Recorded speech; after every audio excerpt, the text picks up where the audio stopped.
Oh man, stuck first thing before I even get out of the driveway. Wow. Well, let's see if I can go out a little lower. I'm already sliding.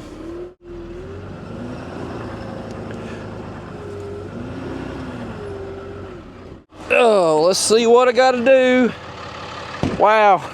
All right, it's May 2025 and we have set a record rainfall for the, as long as there's been records recorded. We're over 12 inches of rain now. And yeah, I'm already stuck. Trying to turn downhill, but I can't even turn down here because the rear end of the truck is sliding downhill as we do that. I thought this was going to be an easy little job to do. Oh man. Let me think on this for a second and figure out how I'm gonna get this truck out because we need to do a little job this morning. And the trailer is getting fairly close to this other trailer, so I really can't back up any farther. Although I will try. Let's see. Oh man. All I'm doing is sliding down the hill with the rear end.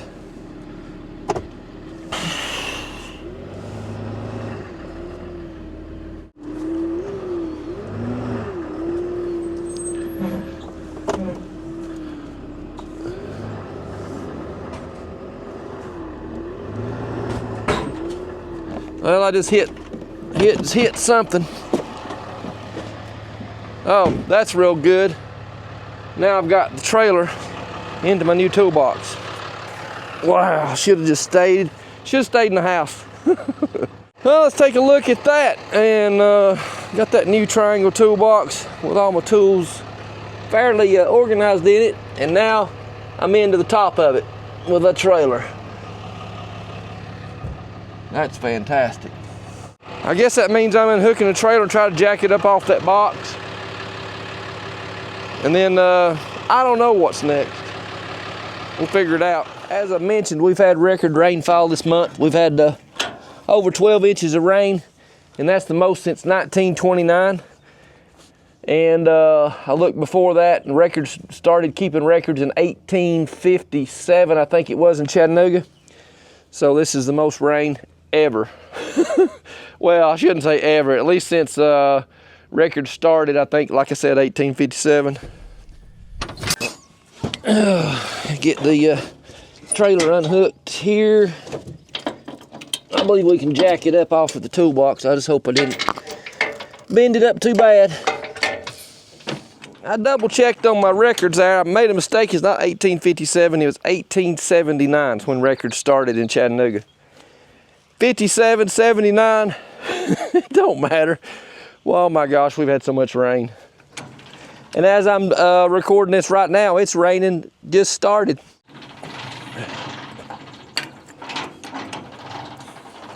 All right, jacks are on the ground.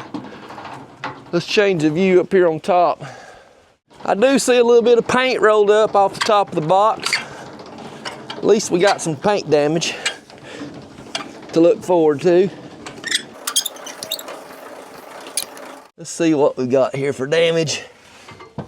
Oh, I don't think it's too bad. That toolbox is made out of some good metal.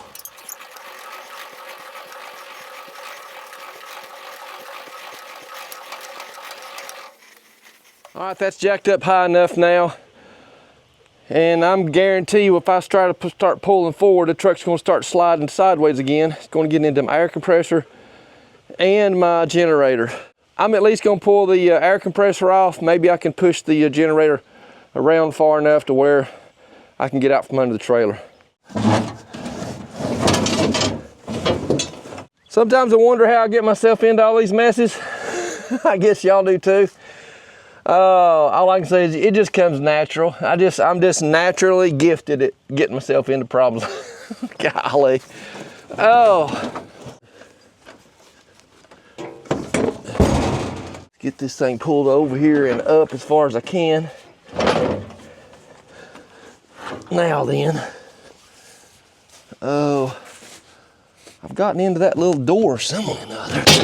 All right, that's down. Let's see what we can do now. I have a camera in my cab of my truck, and the camera right there. The receiver's inside I'll show you what that looks like, because I can be able to see if I'm gonna get myself into any trouble. I wish I'd been looking at that camera whenever I started, got into my toolbox. Hopefully I'll be able to pull right straight out and not do any more damage. Let's see, here we go.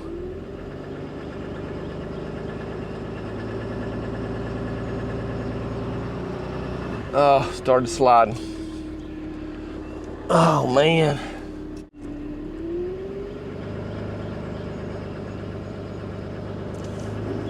I better just quit while I'm ahead right there. Figure something else out. As you can see, that truck started sliding, and anyway, that's a mess. And I haven't even loaded the first piece of equipment. I'm not even out of my driveway. I'm not even out of the barnyard yet.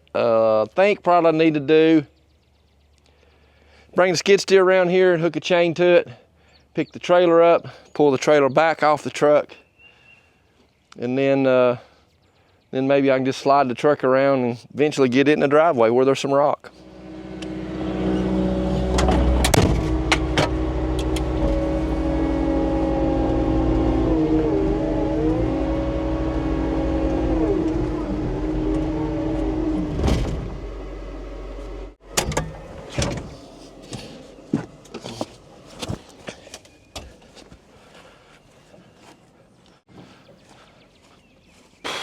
Oh, wow. Okay, and then that just keeps getting better.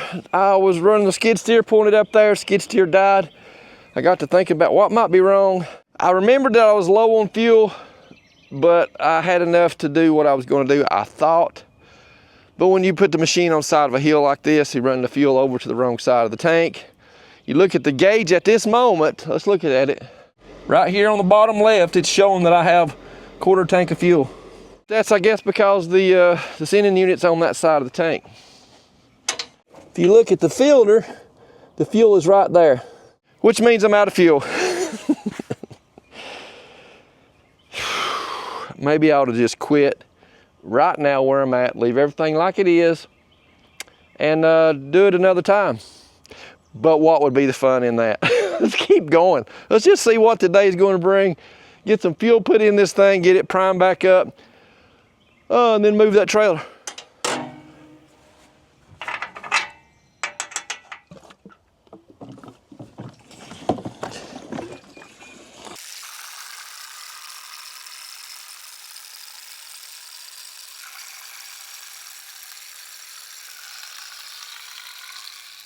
I want to introduce y'all to something, an old-fashioned fuel can without all that fancy spill proof and all those spouts and all the stuff that breaks pretty easy, that you spill a lot of. I didn't spill one drop. No, not one drop with this. But that's beside the point. Somebody's got to make a living off those things. Let's climb back in here and cycle the key a few times, get that fuel pump working. Pumping that fuel to the filter, and then hopefully we'll get it started. See what it's gonna do.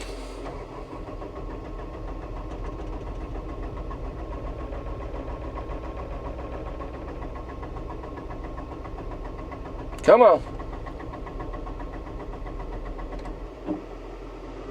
Oh. Let's check and see if the fuel's getting pumped to the filter.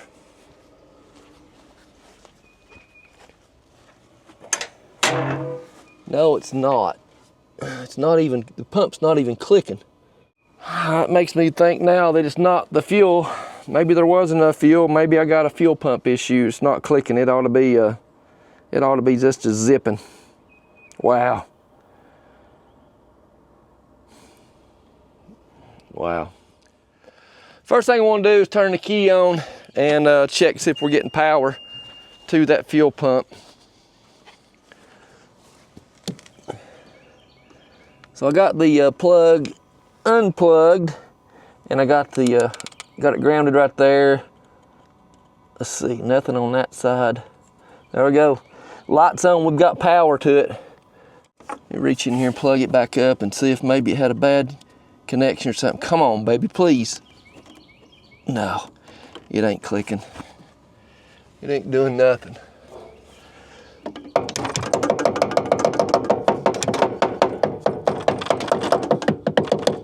I guess that's our problem. They're kind of notorious for going out, I've been told, and this is the first time, I don't think I've ever replaced it. This is the first time it's gone out on me. I'm gonna go to Napa store and see if I can find an inline pump and get by with it, get by without that one. The only issue is this one has a filter attached to it at the bottom. So I have to try to figure out if I can get a filter to attach to the new inline pump that I get. Because I've been told in the past, a fella bought one of these, pretty expensive. One thing I need to do is get this boom down so that it doesn't leak down and the door shut and I won't be able to get in. Let me show you how to do that. You climb in here, and up here at the top on this particular skid steer, there's a red latch right there. You want to make sure you shut the door first. But you just pull on this latch right here, and as I'm doing that, you'll see that those arms float right back down to the ground. That's good, because if your engine dies, it gives you a way out, except now then that bar, oh wow, I'm not gonna be able to get out. That boom has touched the ground before it got all the way down. Let's see if I can engage the hydraulics.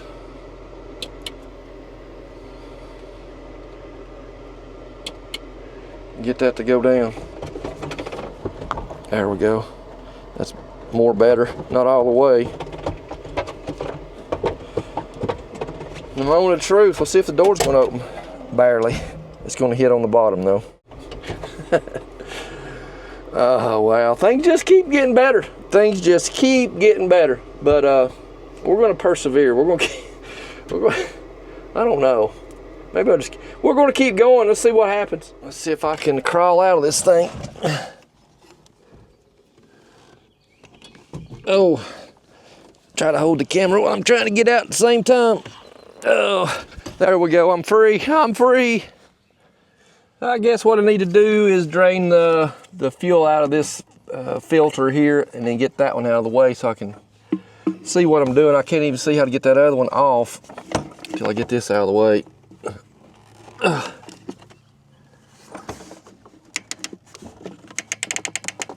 Oh, there we go.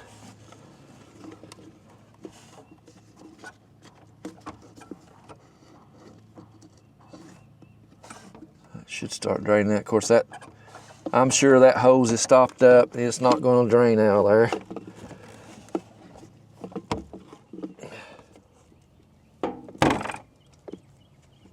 Let's see what's wrong with this thing.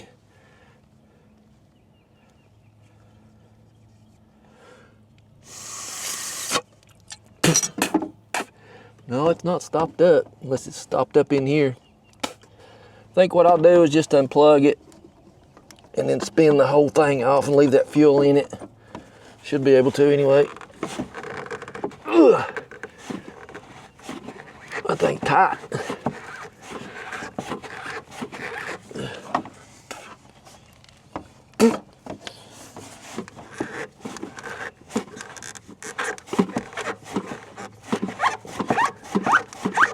There we go. It's coming off now. I'll set this to the side. Now then, there's a little bolt. Take this, unplug this. Now then, there's a little bolt here and one on the other side. I'll get a ratchet and get that zipped off right quick, and then unhook this hose right here and unhook this hose, and should have that off. That's kind of tight. That broke loose. Get this other one off now.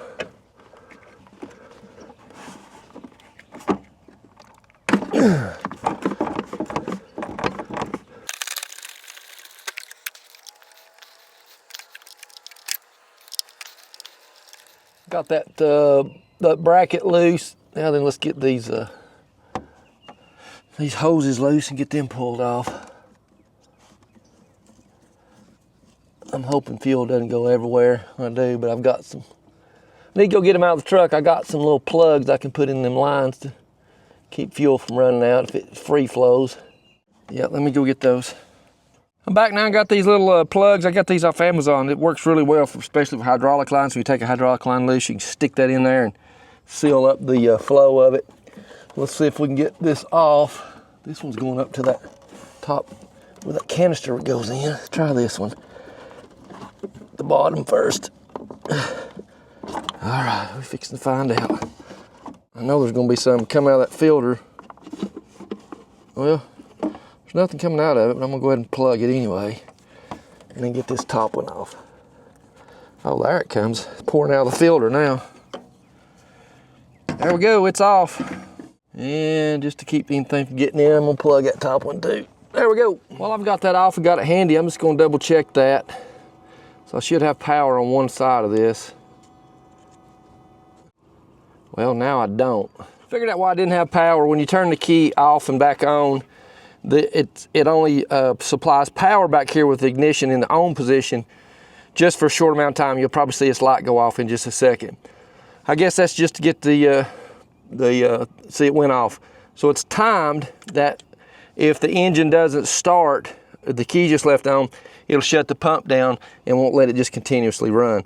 So that's why that light wouldn't come on a second ago. Now then, I'm gonna reset the key and I'm gonna plug this pump back up and see if we get any action from it now that I've got it off. I doubt it, but it's worth a shot to look at it. Okay, the key's been reset. We've got power there. Now then, let's plug this thing up. See if anything happens. Nope. We have a shot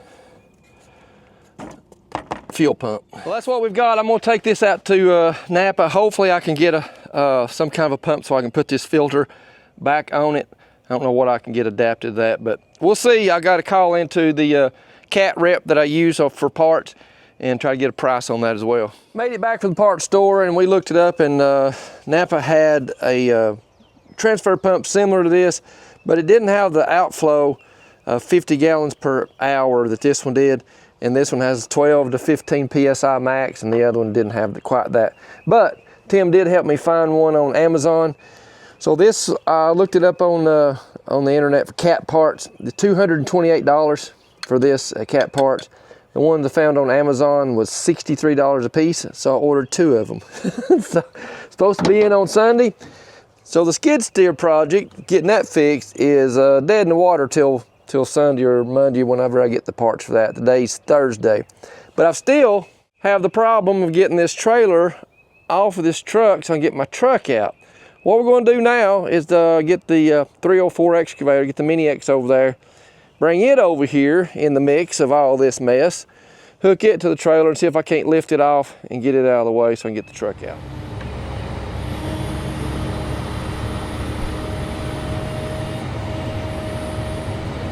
I first thought I would put a chain around the top of it there, but now that I'm thinking about it, I'm just going to use the chains off of the gooseneck hitch and chain them to the boom of the excavator here.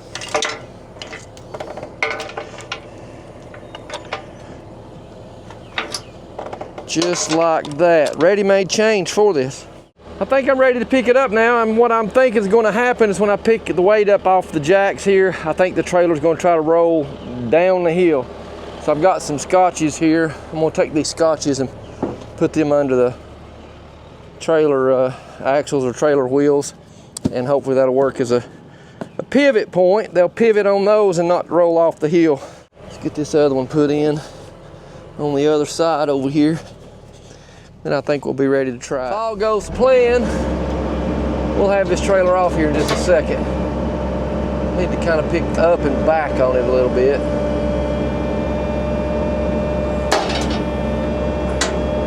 It just barely does want to pick it up. See if I can spin it around here. Yeah, those Scotch blocks are working.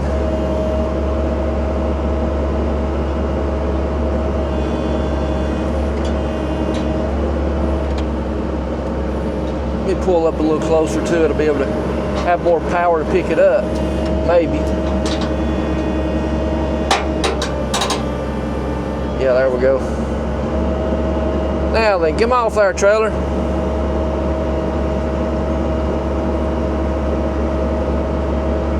That should be good. We are away from the truck now. Now then, that's working pretty good. See if I can get the truck out now. You know, I probably should have moved that trailer down just a little bit more, but I'm gonna try it anyway. Now then, let's see if we can pull this truck out.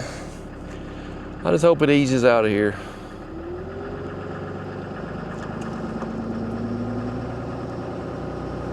Nope, it's gonna spin. It's gonna spin out of here. Wow.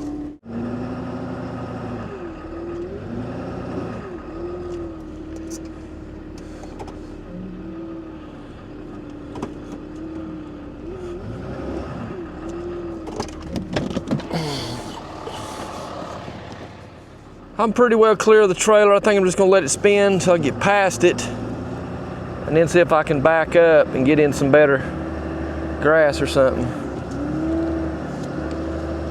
All right, now then, see if I can back up, get in a little better grass or something, get out of here. So far, so good. Boy, I have messed my yard up. Wow. All right, come on, truck. Ease out of here. Now I'm spinning again.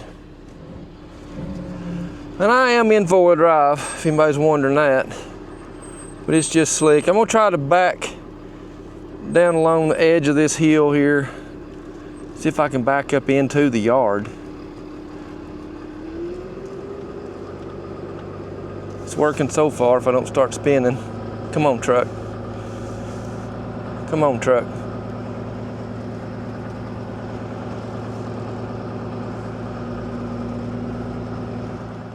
That worked. If you can see my tracks right around through there, I was able to get a grip, made some ruts, but I got up in there out of the way, and I want you to look at this mess. It dries up. I have to use a skid steer and dress this up, get these wormholes fixed, because I basically just scooted right down into there. Still need to get this trailer up here where I can hook back up to it. I don't know if this is gonna work. Don't think it's gonna work.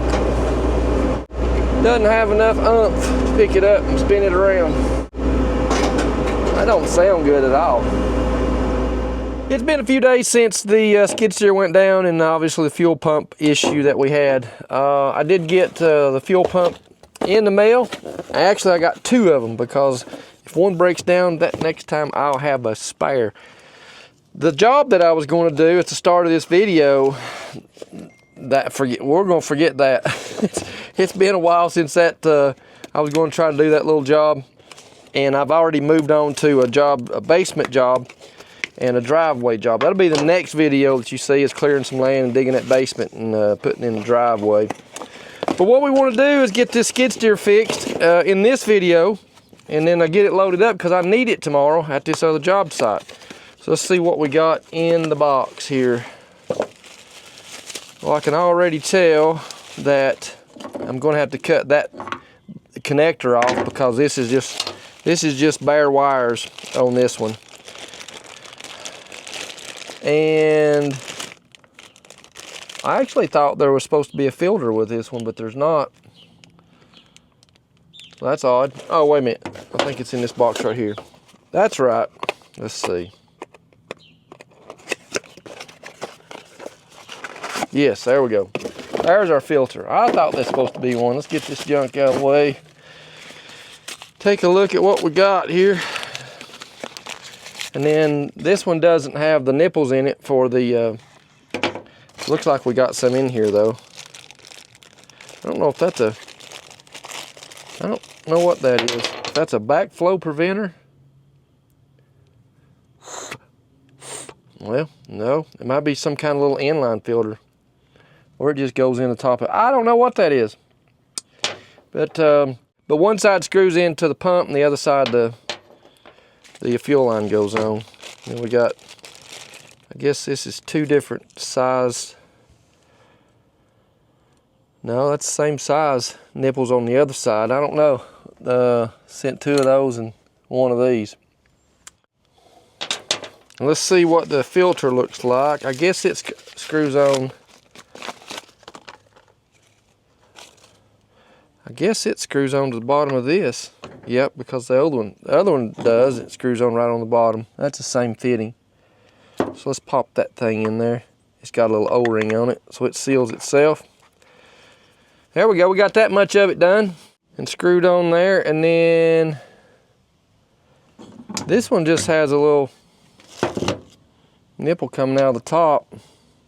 So I've got a choice between these two and this. I think I'll just take this out and use it. that's what come with it. I'm gonna unscrew this, put it onto the new filter. Now then, let's get this thing off and put it on the new one. And that is brass going into that. It looks like it had some thread sealer on it. I guess I better get some thread sealer. Put a little dab on that. That ain't thread sealer, that's PVC glue. I found it.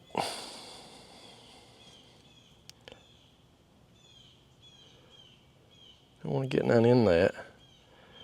Probably wouldn't be good from a filter or the little pump.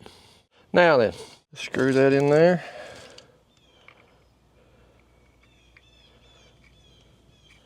Like that.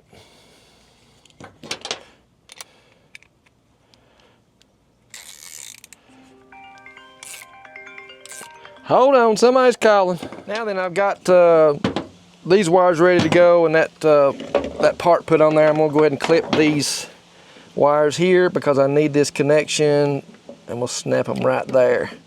I don't have any those heat shrink butt connectors right now at the moment. I used the last ones I had on the trailer. So I'm just gonna temporary this thing with some good old black tape to see if this thing's gonna work, because I do need to use it tomorrow. Time is getting away from me. It's getting dark, and so I need to try to figure out if this thing's going to work. But anyway, this will at least tell me if it's going to work. Then I can get some of those butt connectors. It's only temporary until it's not, and then it's permanent. So we're fixing to find out if this is going to work. Get these things wired up, get some tape on them, and I'll be back with y'all in just a minute whenever I get this thing ready to hook back up. First thing I want to do is plug it up and turn the ignition on and see if this pump's even going to work. As far as it should start clicking when I turn the key on. So we'll see. If it does, then we can go ahead and hook up the hoses and mount it back to the wall there, and should be good to go. All right, here goes the key. Let's see if we can hear it. Oh, and things just keep getting better. You remember the other day when we were working on this? And I was trying to test the fuel pump, the old one. I left the key on. The battery is completely dead. I mean, not doing anything. Wow. All right, let's figure that out. Let me see if I can get it jumped off, and I don't know. We'll see what happens. I've got a battery booster hooked up to it, and we'll see if we can get anything out of it now. All right, I don't know if y'all heard it or not, but it was pumping. That's a good thing. Let's get this battery box off of it, get this hooked up on the wall, get the hoses hooked up. Then I'll have to jump start the skid steer to get it started. All right, let's, I think probably ought to go ahead and get it mounted up here first, and then worry about getting the hoses on. Got these little bolts right here that go on it. All right, that one started. I need to get a wrench or socket. Let's see if we can get that on there. Well, I'll tell you right now. Oh, I dropped that screw. Oh, there it is.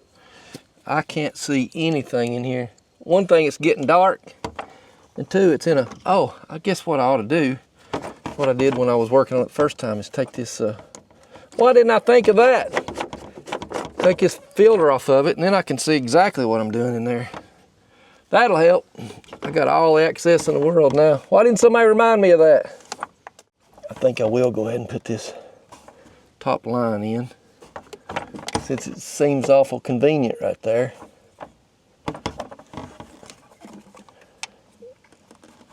There we go. Now then, let's get it on the wall here. That might be a problem.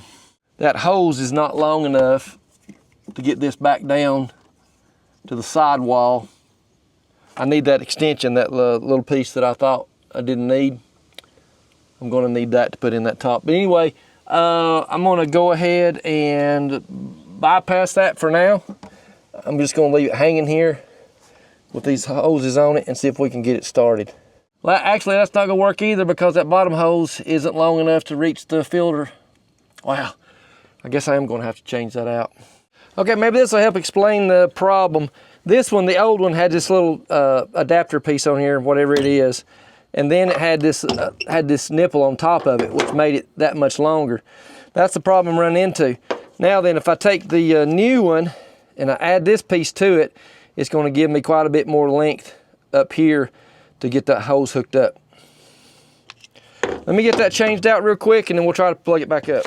Well, I got that loosened up. I do need to put a little bit of, man, I am running out of daylight. So I really want to get this thing done.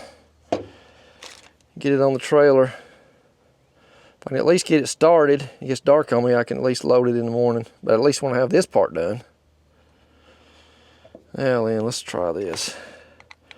If this doesn't work and isn't long enough, I'll have to get some kind of adapter or a longer piece of hose or something, I suppose.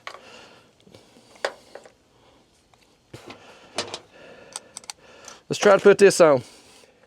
I believe this is gonna work. So to go in there like that, and now then, yes, it'll bolt up against the wall. We're in good shape now.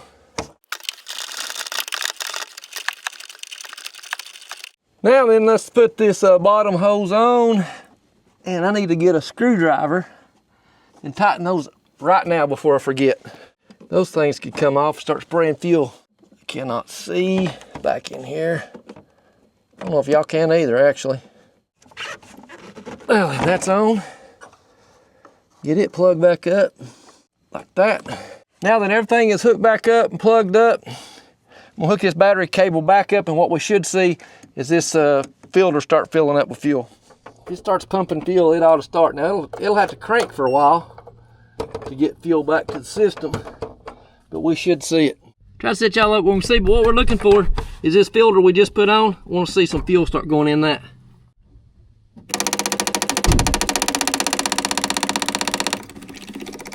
There we go, just like that. And now this one's filling up too. We'll let that fill up, and we'll let that cycle a couple times. Get it pressurized, get the air out of the system right here, and then we'll try to start it. So just as during our test, this pump's gonna shut off here in a second because it's timed on how long it'll let that pump run before it shuts it off. It should be any time now.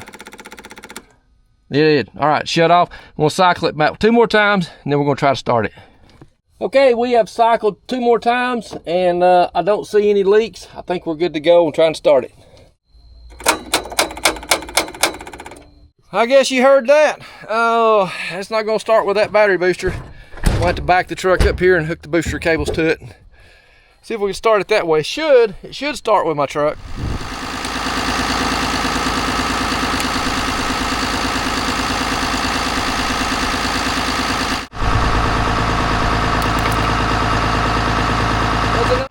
All I got was a click. We got a bad connection somewhere.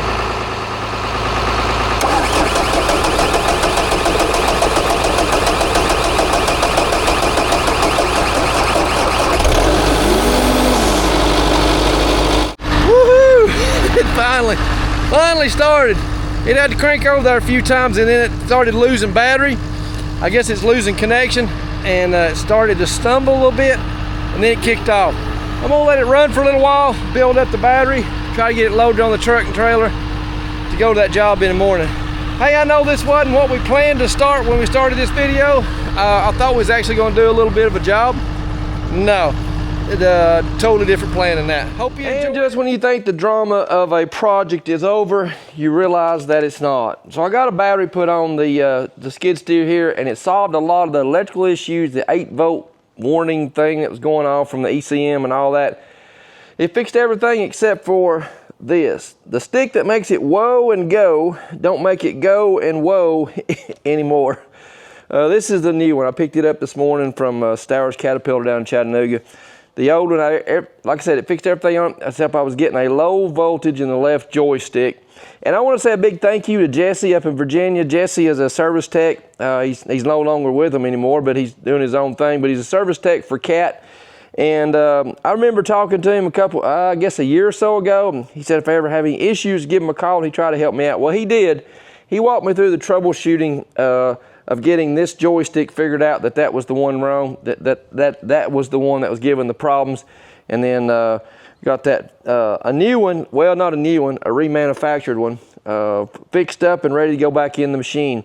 And what he did to help me figure that out, he said, take that left joystick that's giving you the problems and plug it up to the right joystick's wiring harness and see if it then gives you a right joystick low voltage. And if it does, then you know that the joystick is bad and it's not somewhere else in the wiring or the computer itself. Did that, and that worked great. Now then, the trick was, it was still parked down there on the side of the hill in a really bad spot to try to work on it. So I was wondering if I took the right joystick off out of the machine and plugged it up to the left, could I drive it? And yes, you can. You can't control the hydraulics, but you can drive it with the right joystick plugged up to the left side. So I got it up here into the barn, and as I mentioned, I got the remanufactured one day. $1,200 if you're wondering for that. $1,500, a little over $1,500 for a new one. So, whoo, this drama is going on and on. But anyway, let's get these plugged back up, get them hooked up, and let's see if this thing's actually going to work. I suppose the first thing we ought to do is get it fed back down through the wires and actually plug it up before we do any bolting down. There's just 4 bolts that hold this to the frame of the armrest there, and then there's a couple of plastic pieces that go on it to cover up all the hardware here. Let's get that plugged up and see if that's going to solve our issue, and then we'll get all that stuff bolted down. There's just 2 plugs. We can look at this one. This is the right hand side. It's really simple. There's just 2 plugs that plug it up and get it to working. Let's get this one done, then we'll do the right side and see how we look. All right, that's that one. No problem there. Now then, let's get this hooked up on this side. And I remembered as I was taking this one apart to do the testing, I remembered that some years ago, I actually replaced this right-hand joystick, and I'd just forgotten it. Why don't it want to go down through there? Oh, wire's in the way. That's the problem. All right, now then it should go. Yep, there we go. Now then. All right, both joysticks are in here. They're not bolted down, but they're in here enough to where we can see if this is gonna work. Let's get the machine started up, and fingers crossed, hope for the best. Screen says good to go. Let's see if it's gonna fire up. Nope, forgot to put my armrest down. Now I gotta go through that again. Here we go. All right, good deal. And so far so good. We don't have that yellow flashing warning light right here. That's a plus. Let's get the door shut. Actually, you know what? Better move that tripod, or y'all will get a kick out of destroying another one of those. There we go. Now then, undo the parking brake. No lights, warning lights, or anything. Let's try this. First thing we want to try is the hydraulics. They weren't a problem the other day, and that is working good. It's kind of hard to work these joysticks with them being floppy in here like that. That's working good. Here comes the test to see if it's going to whoa and go. Yep, it's whoaing and going. So we got forwards and backwards. We got right turn, left turn. We are in business. Finally, that thing is ready to go back to work, and I needed it this week. I'm on a job where I did some land clearing and dug out a basement and prepped it for some precast concrete walls. So stay tuned for those videos, and hopefully this issue with the skid steer is over and we can get back to work. The saga has ended, thankfully. I've got to get everything bolted down and buttoned up, and then it'll be ready to go to work. So God bless you, and I appreciate you watching. All right, well, I hope you enjoyed that little video there, and boy, that was a mess, wasn't it? Good night. I was going through some stuff, moving some things around from some property I sold and bringing it over here and storing it in that storage container video. If you haven't saw that one, that was another day. But anyway, putting some stuff away. I found my little fishing boat, and after the events that you just saw, I need to go fishing. I need to go fishing for about a week and just forget about that day. But you know, those days are going to happen in their life, and they seem to happen a little bit more often in my life than I want them to happen. But they are going to happen. We're going to have frustrating days. And the only thing we can do is just deal with it and move through it, and not really let it get us down, but just keep on trucking through that day. And that's what we did and got it finished. Skid steer's working fine now. I took care of that basement job. A couple videos coming up on that in the future for the channel, digging out that basement, getting that thing ready to go. But what I want to talk about in the message today is the fact that we deal with frustrations and burdens in our life.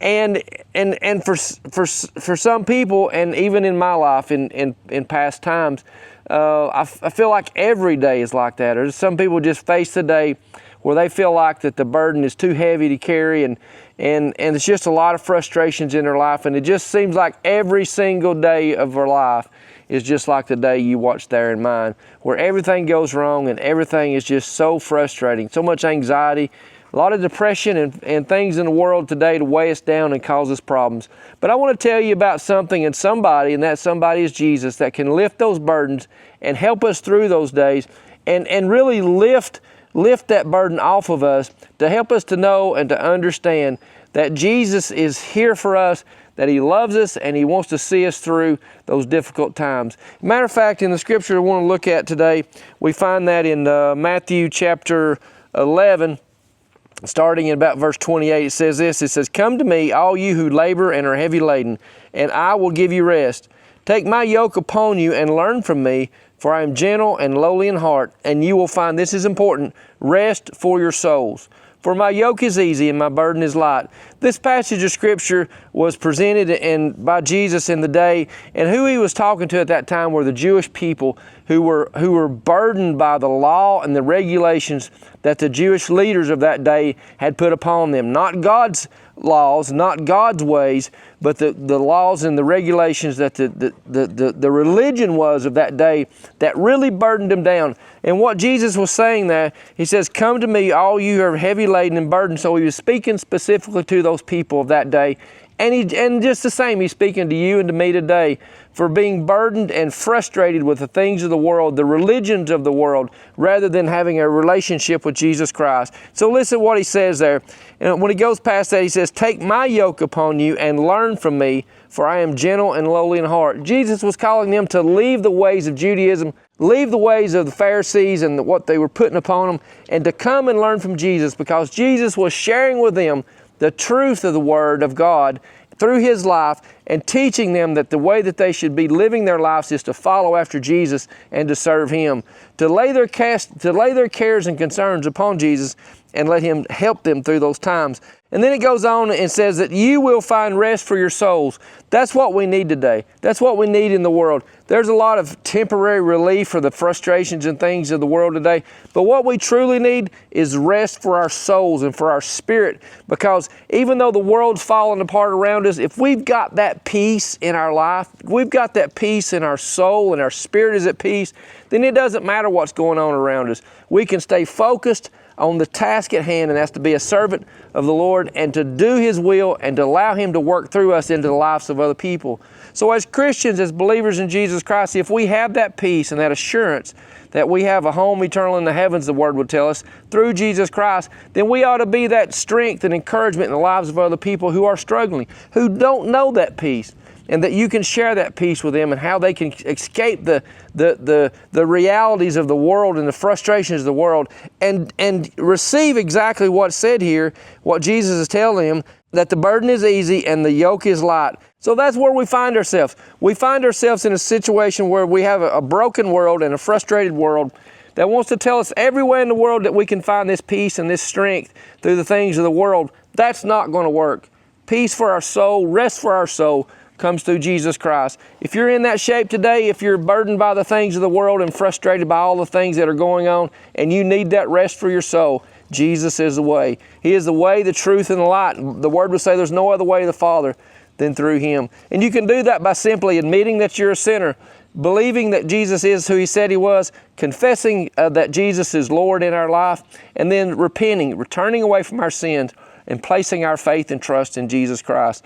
He says to come to him, all who are burdened and heavy laden. That is a promise that he will give us rest for our souls when we do that. So I hope you've done that. I hope you've placed your faith and trust in him. If you haven't, that's the most important decision you can ever make in your life. And you can do that even now, even before this video ends.